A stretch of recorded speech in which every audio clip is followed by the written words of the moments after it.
En un mundo en el que la inteligencia artificial y las redes neuronales están aprendiendo rápidamente a pensar, hablar y actuar como nosotros, sigue habiendo una cualidad crucial que diferencia a los humanos de las máquinas: nuestra capacidad de autoconciencia. Desde los tiempos del pensador griego Sócrates, tanto los filósofos como los psicólogos se han sentido fascinados por nuestra capacidad no solo de pensar, sino de cuestionar cómo y por qué pensamos las cosas que hacemos. Por lo que si quieres iniciar este camino hacia el autoconocimiento, te invito a que te quedes y analices lo que traigo a continuación.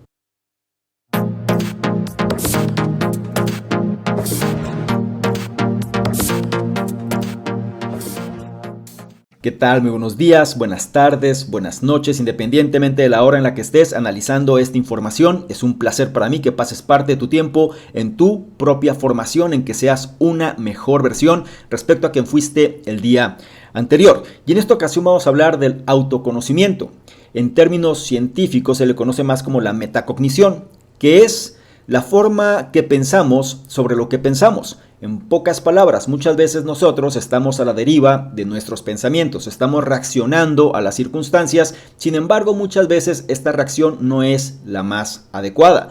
Es por esto que tenemos que hacer estas pausas para entender por qué estamos pensando de dicha manera y sobre todo cómo podemos nosotros tomar mejores decisiones. Para todo esto nos vamos a apoyar del libro Conócete a ti mismo, donde el neurocientífico cognitivo Stephen Fleming expone los principios básicos de la metacognición. Este revelador libro muestra que si comprendemos nuestros procesos metacognitivos, podemos convertirlos en una ventaja para hacer juicios precisos e informados. Y no dejes que esta palabra de metacognición te abrume. Es muy simple, se refiere a la forma en que pensamos sobre lo que pensamos. Es por esto que prácticas como la meditación o el mindfulness están bastante de moda hoy en día y sobre todo nos ayuda a hacer estas pausas para reflexionar en nuestros pensamientos antes de actuar a la deriva.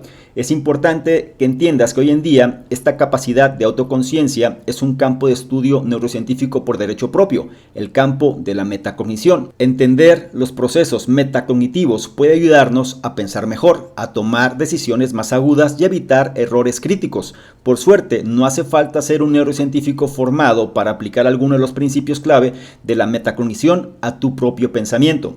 En este análisis vas a aprender aspectos importantes como el hecho de por qué debes enseñar las habilidades que quieres aprender, por qué es tan difícil cambiar de opinión sobre los grandes temas y cómo tomar mejores decisiones mediante la colaboración. La edición del libro que vamos a revisar fue la que se hizo en diciembre del año 2021 y su autor es Stephen M. Fleming, quien es miembro honorario de Sir Henry Dale Wellcome Trust Royal Society en el Departamento de Psicología Experimental e investigador principal del Centro Wellcome de Neuroimagen Humana del University College de Londres, donde dirige el grupo de metacognición. Te vas a dar cuenta que los fundamentales, sobre todo también las credenciales que tiene este autor, pues lo colocan como una referencia en el campo y las explicaciones que dan en relación a cómo pensamos y qué podemos hacer para mejorar estos procesos de pensamiento son sumamente prácticas, son sencillas y cualquier persona puede llevarlos a la práctica. Como me gusta recordarte, trata de tomar notas si te es posible y si no, analiza con atención cada uno de los puntos e implementa aquel o aquellos que más resuenen contigo para que te conviertas en una mejor versión. Sin más por mi parte, empezamos ahora con el primero de ellos, que dice: la conciencia de uno mismo está integrada en el cerebro, pero siempre puedes afinarla. Déjame hacerte una pregunta. ¿Cuál es el verdadero nombre de Muhammad Ali? Ahora hay tres maneras de responder. 1. No tengo ni idea. 2. Cassius Clay, obviamente. 3. Sé que lo sé. Lo tengo en la punta de la lengua, pero no consigo recordarlo. Esta tercera reacción es un ejemplo de un proceso que los neurocientíficos cognitivos llaman metacognición. ¿Qué es la metacognición? Bueno, la cognición es el pensamiento y ese prefijo meta viene del griego para más allá. Así que la metacognición es el pensamiento que va más allá del pensamiento. Es tener conciencia de cómo y por qué estamos pensando algo al mismo tiempo que lo pensamos. Alguien que piense de forma metacognitiva es consciente de sí mismo. Alguien que no se limita a pensar cosas, sino que se interroga y reflexiona sobre lo que piensa. En el siglo XVIII, un botánico sueco llamado Carl Linnaeus se propuso un gran proyecto. Escribió un libro, Systema Naturae, en el que empezó a esbozar una taxonomía del mundo natural, es decir, a etiquetar y clasificar a todos los seres vivos. Escribió entradas exhaustivamente largas para todo tipo de aves, insectos y plantas, pero cuando se trataba de los seres humanos, Linnaeus consideraba que 3 palabras en latín eran suficientes. Nocere te ipsum significa los que se conocen a sí mismos. Han pasado más de 250 años desde que Linnaeus escribiera eso, pero pregunta a cualquier científico cognitivo y te dirá que Linnaeus no se equivocaba. Nuestra capacidad de autoconciencia es una parte clave de todo lo que nos hace humanos. Impulsa nuestras acciones de forma poderosa y, si se aprovecha adecuadamente, puede ayudarnos a conseguir cosas extraordinarias. He aquí un ejemplo. Los buceadores en apnea son atletas que intentan sumergirse lo más profundamente posible bajo el agua sin utilizar ningún aparato de respiración adicional, como un tanque de oxígeno. En los torneos de apnea, los buceadores compiten por alcanzar las mayores profundidades. Es una empresa bastante peligrosa. Si se llega a una profundidad excesiva, los buceadores corren el riesgo de desmayarse, sufrir lesiones pulmonares e incluso ahogarse. Los buceadores con éxito no solo necesitan resistencia física y talento para bucear, sino que dependen de un exquisito nivel de conciencia metacognitiva de sus capacidades y límites. Si subestiman sus capacidades, se detendrán antes de lo necesario, perdiendo valiosos centímetros de su puntuación final. Si sobrepasan sus limitaciones, los resultados pueden ser catastróficos. La diferencia entre un buen buceador libre y uno excelente es la conciencia de sí mismo. Todos somos conscientes de nosotros mismos hasta cierto punto. Nuestra aptitud para la metacognición está programada en nuestro cerebro y muchos procesos metacognitivos clave se realizan de forma automática. Si alguna vez has dejado una bebida en la mesa y has fallado al tocar la mesa por 1 o 2 centímetros y has tomado el vaso por reflejo antes de que se rompiera en el suelo, eso es metacognición arraigada. Realizamos muchas tareas sencillas como beber un vaso de agua de forma automática. Al mismo tiempo nos autocontrolamos constantemente. Si una tarea no avanza según lo previsto, nos autocorregimos instintivamente. Podemos aprovechar los instintos metacognitivos que están en nuestro cerebro cultivando estrategias metacognitivas más explícitas. La investigación ha demostrado que algunas personas son más propensas por naturaleza a la metacognición que otras. Los neuropsicólogos llaman a estas personas superdotadas para la metacognición, pero todos somos capaces de desarrollar y perfeccionar nuestras habilidades metacognitivas. Y como verás en los próximos puntos, potenciar la metacognición puede llevar a mejorar los resultados del aprendizaje, a tomar mejores decisiones y a tener un estilo de pensamiento más flexible. Por ahora vamos a entender y reflexionar un poco más las enseñanzas de este primer punto. Como palabra clave, aquí tienes el concepto de metacognición, que es tener conciencia de cómo y por qué estamos pensando algo al mismo tiempo que lo pensamos. Es prácticamente ser consciente de nuestros pensamientos. Es por esto que algunas prácticas como la meditación o el mindfulness pueden ayudarnos a este propósito, sobre todo en tiempos tan acelerados como los de hoy, donde no hay tiempo o espacio para algo, simplemente estamos corriendo todo el tiempo, estamos sobreestimulados, estamos infoxicados, entonces suele ser muy fácil caer en la trampa. Es por esto que si nosotros volvemos a las bases de lo que nos define como seres humanos, pues menciona por aquí que en pocas palabras son aquellos que se conocen a sí mismos. Lamentablemente, en los tiempos donde nos encontramos, este principio parece que se ha perdido. O más bien, no es que se pierda, sino que estamos abrumados por tal cantidad de información que no le damos el espacio suficiente para volver a reconectar con nosotros mismos. Te vas a dar cuenta cómo consejos simples y sobre todo aspectos sencillos que podemos incorporar todos en nuestro día a día nos va a ayudar a generar una vez más este tipo de reconexión. Aquí también nos habla de este concepto de autoconciencia. Si nosotros empezamos a impulsar esta capacidad, va a hacer que nuestras acciones sean de alguna manera mucho más provechosas y nos va a ayudar a conseguir cosas que funcionen en nuestro beneficio. Es empezar a cuestionar, digamos, nuestra propia forma de pensar. Sin embargo, esto es más fácil decirlo que hacerlo, porque vamos a buscar justificaciones como no hay tiempo, hay muchas presiones, en este momento obviamente tengo que cumplir X o Y, tengo que superar este reto o bien cumplir estas expectativas, etc. Y es muy fácil caer en la trampa. Sin embargo, si nosotros empezamos a cuestionar por qué nos está afectando las cosas como nos afectan, por qué pensamos de la manera en la que pensamos, por qué simplemente esto que estoy haciendo lo estoy haciendo, vamos a empezar, digamos, a retirar el ruido mental que nos satura muchas veces. No me adelanto porque en los siguientes puntos vamos a comprender a mayor detalle todo esto. Sin embargo, por ahora es importante que tengas este concepto de la metacognición en mente y cómo todos podríamos desarrollar y perfeccionar este tipo de habilidades. No olvides la enseñanza de este primer punto. La conciencia de uno mismo está integrada en el cerebro, pero siempre puedes afinarla. Pasamos al punto 2, que nos invita a cuestionarnos la forma en la que aprendemos. El punto 2 dice, para obtener mejores resultados de aprendizaje, piensa en cómo aprendes. Hoy en día no dejamos de aprender en el momento en que nos graduamos en el instituto o en la universidad. De hecho, es mucho más probable que seamos estudiantes de por vida, que cambiemos de trabajo e incluso de carrera varias veces en nuestra vida y que nos mantengamos al día con los avances tecnológicos y la investigación. Tenemos que aprender de forma más inteligente, no más difícil. Ahí es donde la metacognición puede darnos una ventaja. Compara a dos estudiantes de Derecho, Jane e Ibrahim.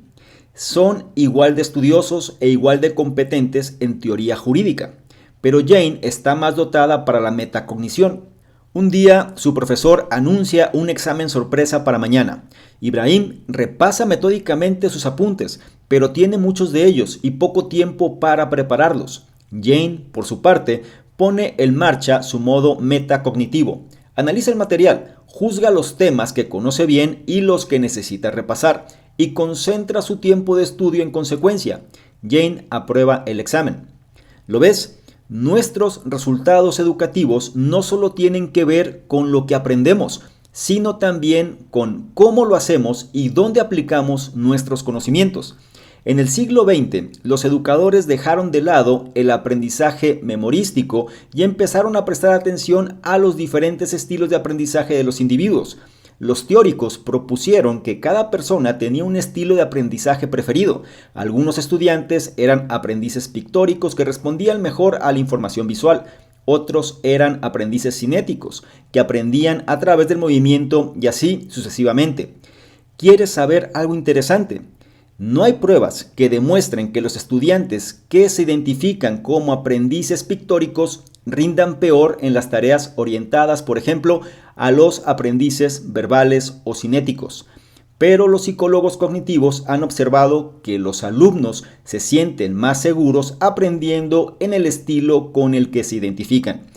Cuando se trata de cómo aprendemos, la confianza es clave.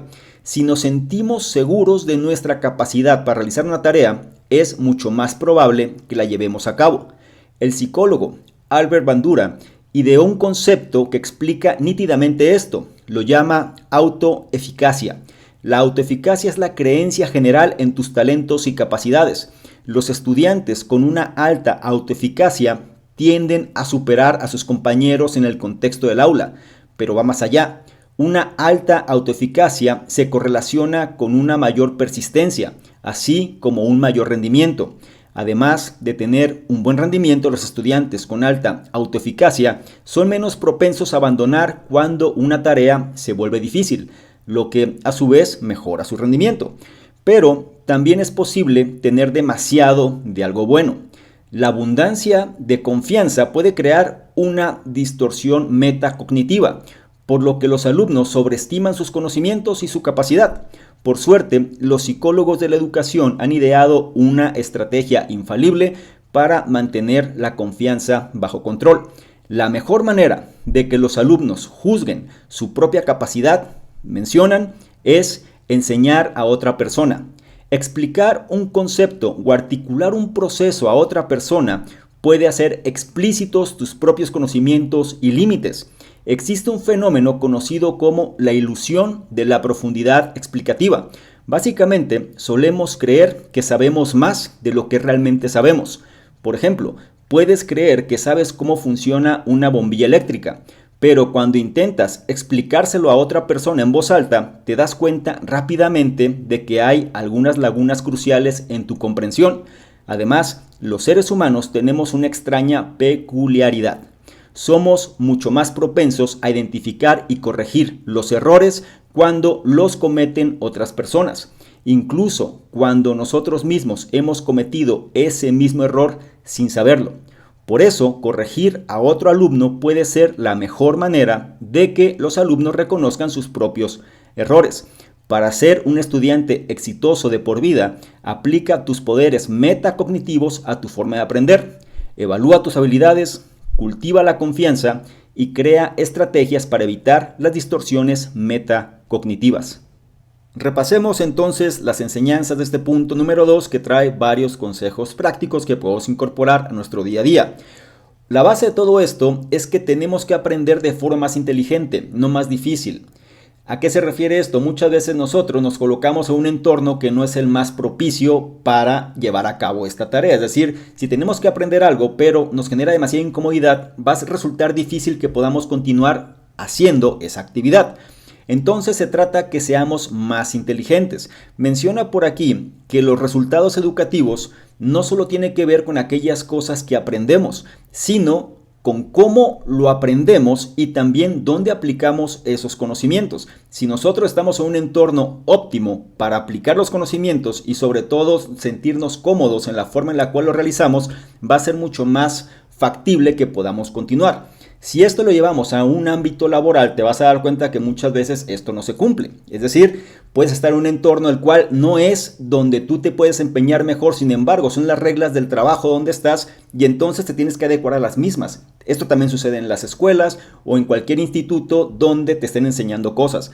Sin embargo, en algunos lugares esto está cambiando, no en todos, pero ya se trata que la gente sea más eficiente en relación a lo que hace, porque de nada sirve que, digamos, el desempeño esté mermando constantemente. Y punto clave de esto es que los alumnos se sienten más seguros aprendiendo en el estilo con el que se identifican.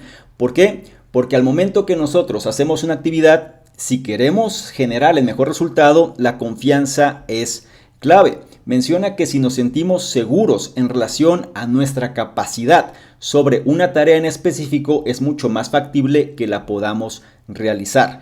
Entonces aquí entra este concepto de autoeficacia, que es la creencia en nuestros talentos y nuestras capacidades. Por lo que entre mayor sea esta autoeficacia, se correlaciona con una mayor persistencia y también con un mejor rendimiento.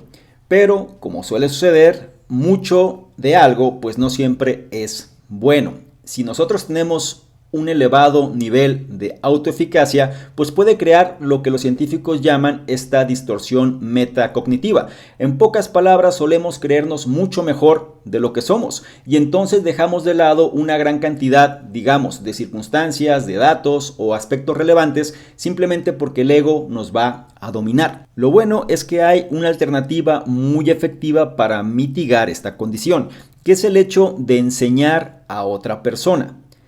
Aquí es importante porque en el punto 1 hablamos del concepto de las personas que son superdotadas para la metacognición, es decir, hacen muchas cosas de forma prácticamente inconsciente y de manera efectiva. Sin embargo, cuando les solicitas que enseñen a otra persona eso que saben hacer, pues les resulta difícil, existen muchas lagunas y de pronto la persona no es tan capaz de explicar algo. Es ahí cuando podemos nosotros empezar a regular la autoeficacia. Recuerda algo que es importante.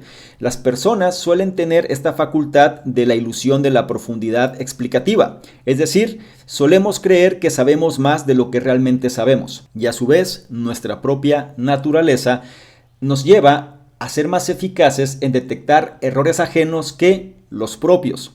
Es por esto que el hecho de enseñar a alguien es sumamente efectivo. Entonces, si quieres controlar de mejor manera tus poderes metacognitivos, es importante que tengas 3 principios. Por un lado, evalúa tus habilidades. Una vez que detectes cuáles son, es importante porque va a elevar, digamos, tu nivel de autoeficacia, simplemente porque el nivel de confianza se eleva. Y para mantenerte alejado y en control de las distorsiones metacognitivas, acostúmbrate también a enseñar a otros de tal forma que estas personas aprendan a realizar lo que tú sabes. No olvides la enseñanza de este punto número 2. Para obtener mejores resultados de aprendizaje, piensa en cómo aprendes.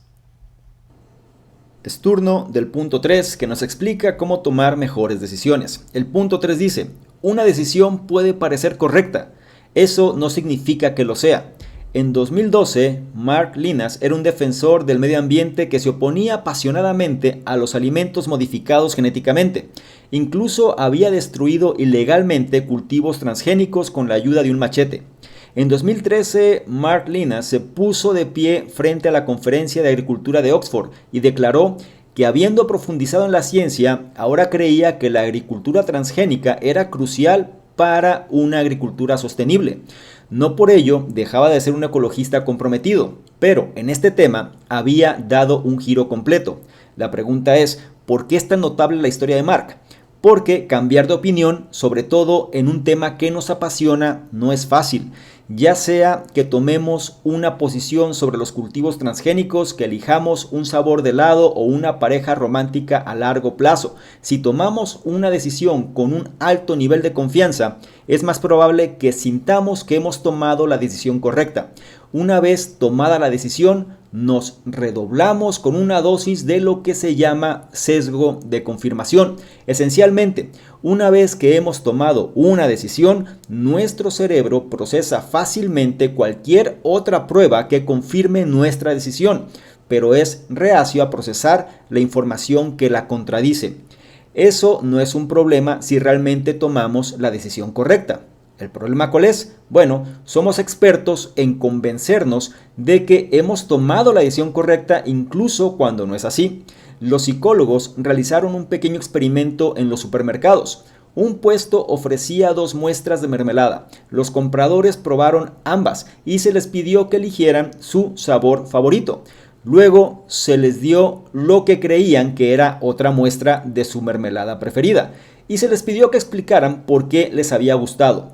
Esos compradores hablaron del sabor, la textura y los ingredientes, sin saber que la segunda muestra era en realidad una cucharada de su mermelada no preferida.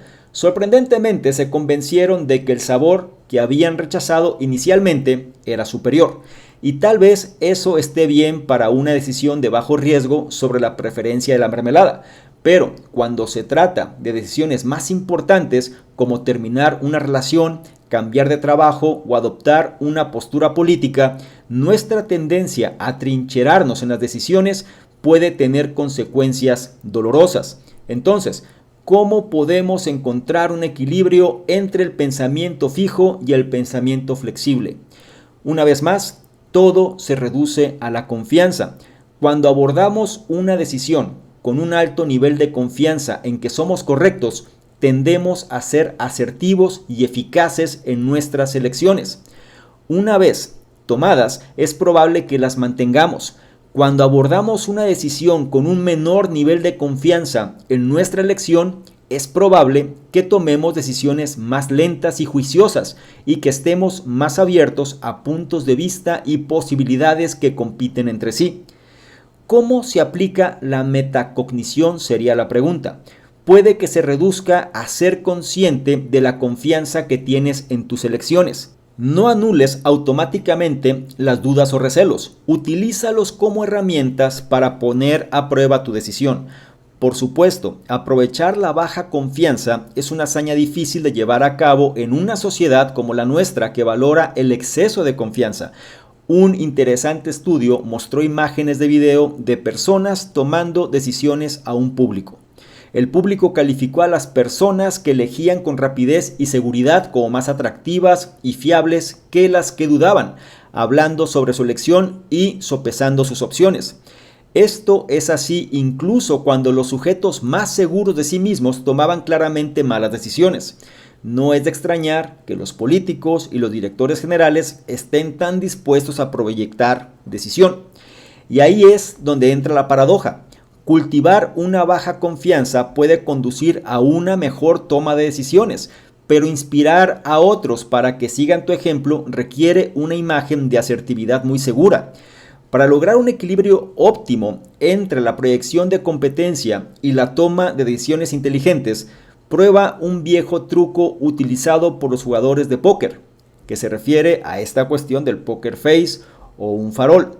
Es decir, los líderes verdaderamente exitosos proyectan hacia el exterior confianza en sus decisiones para inspirar y persuadir a las personas, pero en privado actúan con cautela y escuchan sus dudas. Te puedes dar cuenta que este punto viene siendo uno de los más importantes, sobre todo porque entra, digamos, dos posturas distintas que se contraponen una de la otra. Sin embargo, si nosotros logramos ser lo suficientemente asertivos, te vas a dar cuenta que esto puede ser una gran herramienta. Es importante que entendamos lo siguiente: cambiar de opinión sobre algo que nos gusta, que nos apasiona, no es algo fácil. Y no es algo fácil porque cuando nosotros tomamos una decisión del cual sentimos un alto grado de confianza, de manera subconsciente nosotros creemos que es la mejor decisión. Y aquí es donde entra este fenómeno que se le conoce como sesgo de confirmación. En pocas palabras, vamos a consumir información que reafirme la decisión que hemos tomado.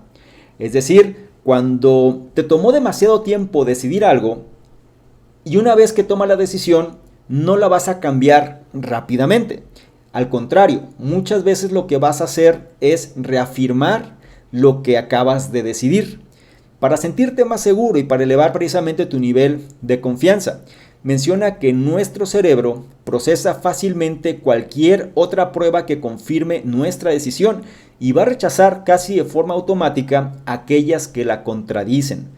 Y esto pues puede llevarnos también a esta cuestión de la necedad o la terquedad, o incluso a pesar de que existan pruebas, nosotros vamos a estar ciegos, nos vamos a cerrar a las posibilidades. Y esto puede ser un verdadero problema, ya que nuestro juicio se distorsiona. Entonces, la pregunta: ¿cómo podemos encontrar este equilibrio entre un pensamiento flexible y un pensamiento fijo? Menciona que un elemento clave es la confianza. Cuando nosotros tenemos un alto grado de confianza sobre algo, vamos a ser más asertivos y también más eficaces en nuestras elecciones. Y si carecemos de confianza sobre algún tema, pasa lo contrario, vamos a tomar decisiones más lentas, vamos a cuestionar más las cosas y vamos a estar más abiertos a distintos puntos de vista. Simplemente porque no tenemos ese nivel de confianza y queremos reafirmar de alguna manera qué es lo que puede ser lo correcto, o quizá dicho de mejor manera, lo más conveniente para nosotros. No olvides este principio del hedonismo: placer y dolor. Así funciona nuestro cerebro. Queremos evitar dolor a toda costa, por eso queremos que nuestro grado de confianza sea alto. Y aquí es cuando tenemos que empezar a hacer los juicios pertinentes.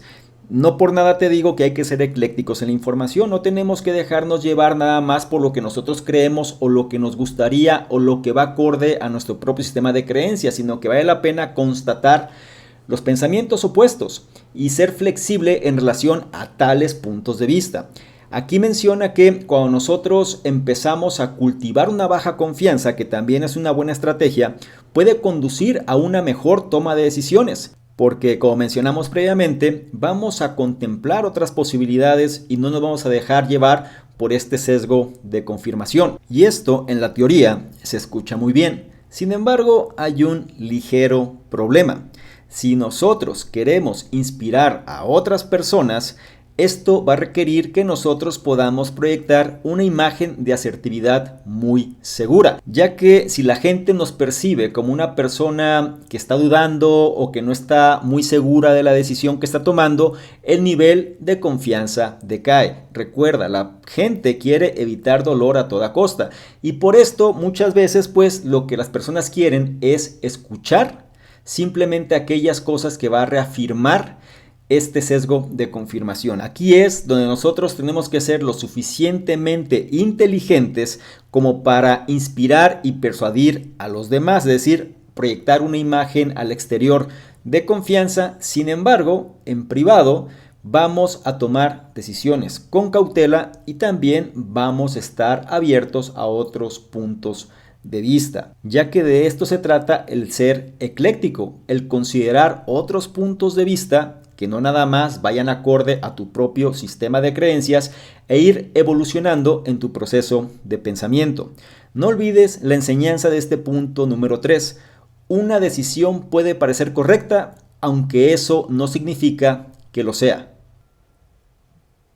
Y con esto llegamos al cuarto y último punto de este análisis, que nos ayuda a replantear qué tenemos que hacer cuando las cosas no están funcionando. El punto 4 dice, ¿qué se puede hacer cuando la metacognición va mal? En febrero de 1987, Don T. Booker, que entonces tenía 18 años, compareció ante un tribunal acusado de agresión sexual.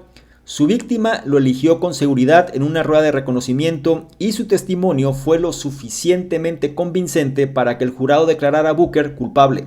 Fue condenado a 25 años de cárcel. El problema, como las pruebas de ADN demostraron indiscutiblemente en 2005, Booker era completamente inocente. Y no es que esto fuera una anomalía. El proyecto Inocencia estima que el testimonio defectuoso de un testigo ocular ha contribuido al 70% de las condenas erróneas probadas en Estados Unidos. Es casi seguro que el testigo cuyo testimonio condenó a Booker no estaba dando un relato deliberadamente falso. Lo más probable es que su metacognición se haya sobrecorregido, llevándola a atribuir precisión y certeza a un recuerdo que, de hecho, era defectuoso e incierto. Cuando un testigo ocular se convence erróneamente de que su recuerdo de un suceso es exacto, en algún momento se ha producido un fallo metacognitivo. Como muestra el caso de Booker, estos fallos pueden tener consecuencias drásticas. ¿Cómo podemos evitar este tipo de fallos metacognitivos? Bueno, para empezar podemos intentar recordar el llamado efecto 2HB21. ¿A qué se refiere esto? Bueno, se deriva de sus siglas en inglés que significa two heads better than one. En pocas palabras, dos cabezas piensan mejor que una. Resulta que no es solo un tópico. Cuando colaboramos en la toma de decisiones es mucho más probable que consigamos resultados precisos si lo hacemos en colaboración con otras personas. En un estudio realizado en el Reino Unido, se pidió a los participantes que observaran pares de destellos en la pantalla de un ordenador y decidieran qué destello era más brillante.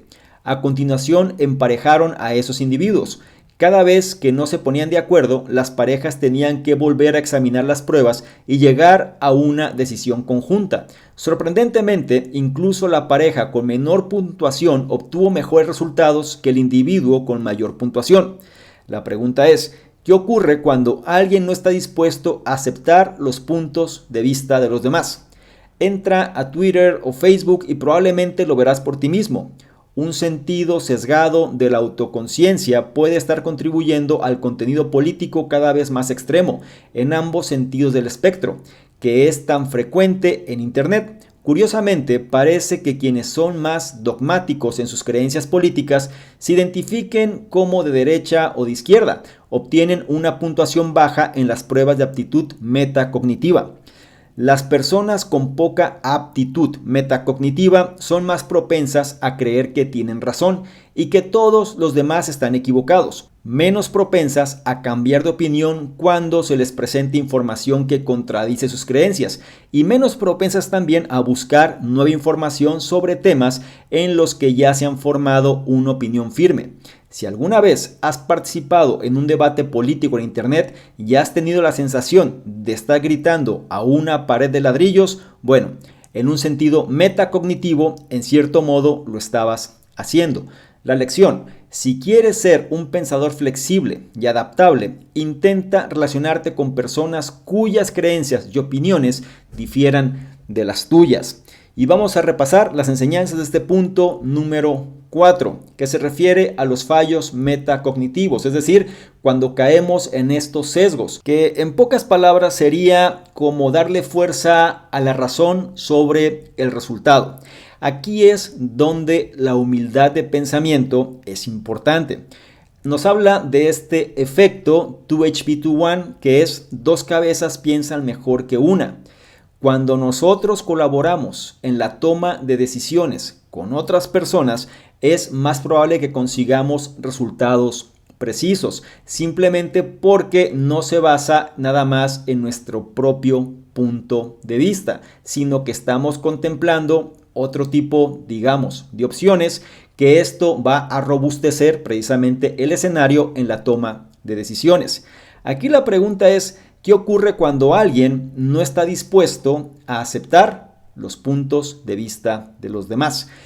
Hoy en día ese es un grave problema, sobre todo en redes sociales. Las personas son expertas en todo y al final lo que buscan es la razón sobre el resultado, porque muchas veces hay un problema de autoestima, hay un problema de autoimagen, hay un problema de autoconcepto. Las personas al final están enojadas, están alteradas, están estresadas y esto va a bloquear precisamente pues el que obtengan el mejor resultado posible cuando puedan contemplar distintos puntos de vista. La gente se cierra simplemente a sus opiniones pensando que tienen la razón y es ahí donde el crecimiento se anula. Menciona algo que todos tenemos que poner a prueba y dice que las personas con poca aptitud metacognitiva son más propensas a creer que tienen razón y que todos los demás están equivocados. Te pregunto, ¿cómo es tu aptitud metacognitiva? Si eres una persona a la cual eres más terca en tus decisiones, eres una persona que no cambia opinión, eres una persona a la cual prefiere la razón sobre el resultado,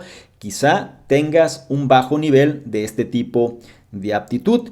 Y la siguiente pregunta sería: ¿por qué? Ya que te vas a dar cuenta que muchas veces las personas que son muy cerradas en sus puntos de vista, o bien cuando toman una decisión quieren imponer su voluntad, es gente que tiene una carencia, digamos, afectiva, o son personas que tienen algún tipo de trauma de la niñez, o bien ausencia de ciertos elementos que les genera un alto nivel de inseguridad. Y aquí es donde entra la parte peligrosa, porque son personas que pueden volverse tiranos, es decir, imponer su punto de vista, imponer su decisión independientemente de la información o las pruebas que la contradigan. Porque al momento de que se genera esta imposición de que hacen valer su voluntad, su nivel de autoestima y confianza se mantiene, ya que no quieren mostrarse vulnerables. Esto es importante que lo conozcas porque aquí es donde la inteligencia emocional se pone a prueba. Es importante que tengas claro que tú no puedes cambiar la forma de pensar de alguien que tiene una aptitud metacognitiva baja. Son personas que van a estar buscando la razón sobre el resultado. Entonces, si tú te enfrentas a ellos, si tienes, digamos, una confrontación, aunque muestres información y muestres datos y muestres pruebas que contradicen lo que ellos piensan, pues va a ser un choque simplemente sin un resultado favorable y va a haber un desgaste de energía bastante fuerte. Te sugiero mejor que incorpores la vieja frase de el ejemplo arrastra. Trata de ser una persona que tenga aptitudes metacognitivas altas y la forma de conseguirlo es cuando te conviertes en un pensador flexible y adaptable. Para que eso se dé, trata de interactuar con otras personas cuyos sistemas de creencias y opiniones sean diferentes a las tuyas. Esto te va a dar este pensamiento ecléctico y entonces vas a poder tomar diferentes puntos de vista, vas a robustecer lo que piensas y vas a ir aplicando la mejora continua en tu pensamiento. No se trata que adoptes todo lo que recibas, recuerda, tienes que mantenerte con cautela, pero eso es importante, que no descartes las cosas simplemente porque no vaya acorde a tu propio sistema de creencias. No olvides la enseñanza de este punto número 4. ¿Qué se puede hacer cuando la metacognición va mal? Finalizamos el análisis, pero antes de pasar a la conclusión, quiero compartir contigo las enseñanzas clave. Si lo consideras de valor y quieres reafirmar el conocimiento compartido, te invito a que revises esta información. O bien, si crees que ha sido suficiente, puedes pasar directamente a la conclusión. Enseñanzas clave. El concepto de metacognición es tener conciencia de cómo y por qué estamos pensando algo al mismo tiempo que lo pensamos. Los humanos son aquellos que se conocen a sí mismos. El concepto de autoconciencia es aquello que impulsa nuestras acciones de forma poderosa y si se aprovecha adecuadamente puede ayudarnos a conseguir cosas extraordinarias. Siempre habrá personas que estén superdotadas para la metacognición. Tenemos que aprender de forma más inteligente, no más fácil. Nuestros resultados educativos no solo tienen que ver con lo que aprendemos, sino también con cómo lo hacemos y dónde aplicamos nuestros conocimientos. Los alumnos se sienten más seguros aprendiendo en el estilo con el que se identifican. Cuando se trata de cómo aprendemos, la confianza es clave. Si nos sentimos seguros de nuestra capacidad para realizar una tarea, es mucho más probable que la llevemos a cabo.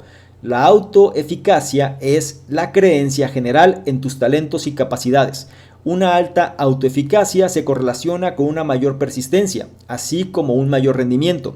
La abundancia de confianza puede crear una distorsión metacognitiva. La mejor manera de que los alumnos juzguen su propia capacidad, mencionan, es enseñar a otra persona. La ilusión de la profundidad explicativa. Básicamente solemos creer que sabemos más de lo que realmente sabemos. Tus poderes metacognitivos a tu forma de aprender. Evalúa tus habilidades, cultiva la confianza y crea estrategias para evitar las distorsiones metacognitivas. ¿Por qué cambiar de opinión, sobre todo en un tema que nos apasiona, resulta muy complicado? Si tomamos una decisión con un alto nivel de confianza, es más probable que sintamos que hemos tomado la decisión correcta. Existe este concepto del sesgo de confirmación. Nuestro cerebro procesa fácilmente cualquier otra prueba que confirme nuestra decisión. La pregunta, ¿cómo podemos encontrar un equilibrio entre el pensamiento fijo y el flexible? Todo se reduce a la confianza.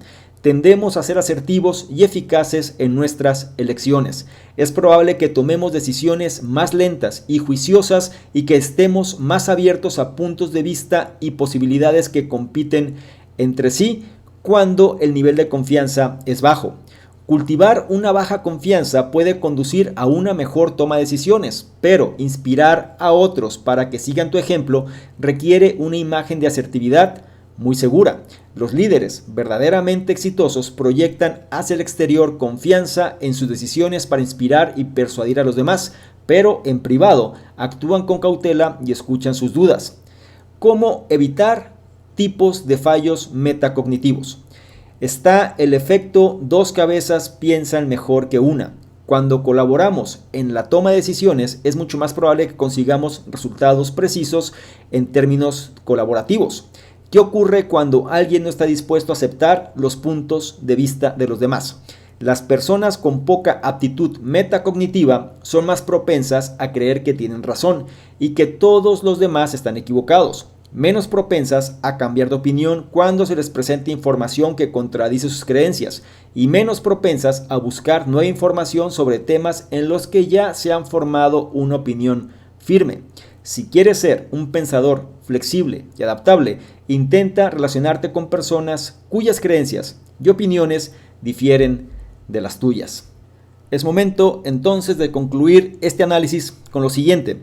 Las personas con talento metacognitivo tienen más probabilidades de pensar con flexibilidad, tomar decisiones informadas y tener éxito en el aprendizaje de nuevas habilidades.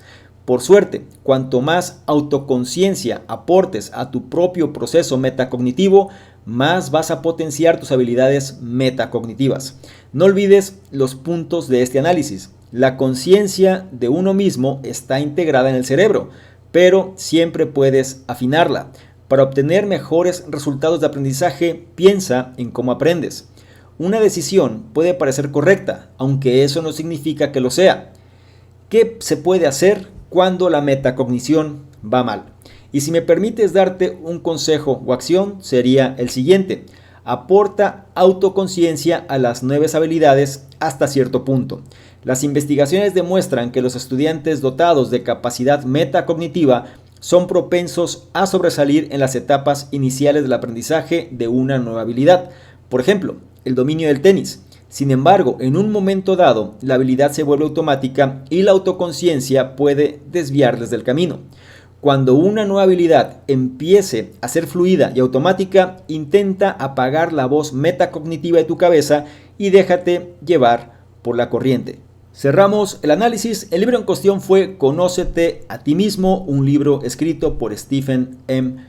Fleming, un libro que nos lleva precisamente al camino del autoconocimiento y nos muestra los principios básicos de la metacognición para tomar mejores decisiones y ser consciente de la forma en la cual pensamos sobre lo que pensamos. Me gustaría mucho saber tus opiniones al respecto, qué es lo que te deja este análisis y cuál es el punto o puntos que más resonaron contigo y que vas a llevar a la práctica.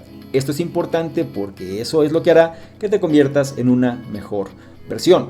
Por otro lado, si esta información la consideras de valor, no se te olvide evaluarla, compartirla, darle me gusta, porque de esta forma nos ayudas a llegar a una mayor cantidad de personas que también pueden beneficiarse de este tipo de contenidos. No se te olvide revisar en la descripción los enlaces que ahí aparecen porque te van a llevar a nuestros distintos programas y ya está a punto de liberarse Revolución 180, así que permanece atento. Y no menos importante, si quieres que interactuemos de una forma más dinámica, ¿por qué no tomas una imagen, un screenshot a este contenido? Te vas a Instagram, me buscas @SalvadorMingo y colocas esta imagen en tus historias. Te aseguras de etiquetarme y poner tus comentarios. Si lo haces, yo te voy a responder en reciprocidad y además te voy a compartir con la audiencia. ¿Te parece bien? Espero que sí. Te recuerdo mi nombre. Soy Salvador Mingo, soy el fundador del programa Conocimiento Experto y yo te espero en un siguiente análisis. Chao.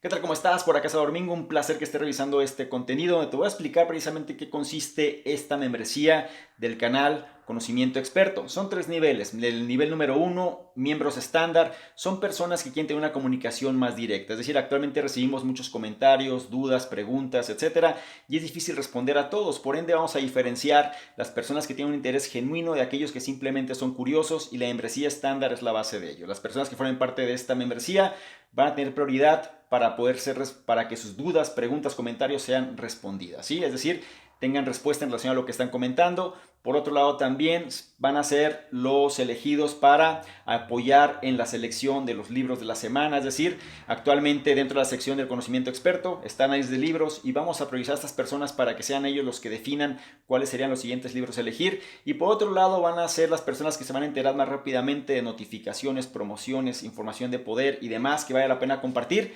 Son los que van a tener esa prioridad. La membresía número 2 son entrevistas con expertos, personas que quieren de alguna manera profundizar más en su conocimiento y sobre todo apalancarse de otras personas. Vamos a estar generando entrevistas con diferentes expertos, diferentes personas alineados obviamente a la metodología del canal, pero que puedan aportar mayor valor todavía en relación a todo este tipo de información, y las personas de este nivel son los que van a tener acceso a estas entrevistas. Y el tercer nivel se refiere a las personas que quieren de alguna manera emprender de una forma digital con un branding personal fuerte. Es decir, dentro de los cuestionamientos, preguntas y demás, las personas suelen hacer o suelen preguntar de manera incisiva de qué manera se puede emprender mejor en esta economía de la atención. Bueno, esta opción número 3 te va a permitir precisamente hacer eso: emprendimiento digital con un branding personal fuerte, o bien esta membresía va ligada o se va a relacionar con emprendedores digitales que quieren reforzar su marca personal. Te invito a que revises los detalles y yo te espero precisamente del otro lado. Chao.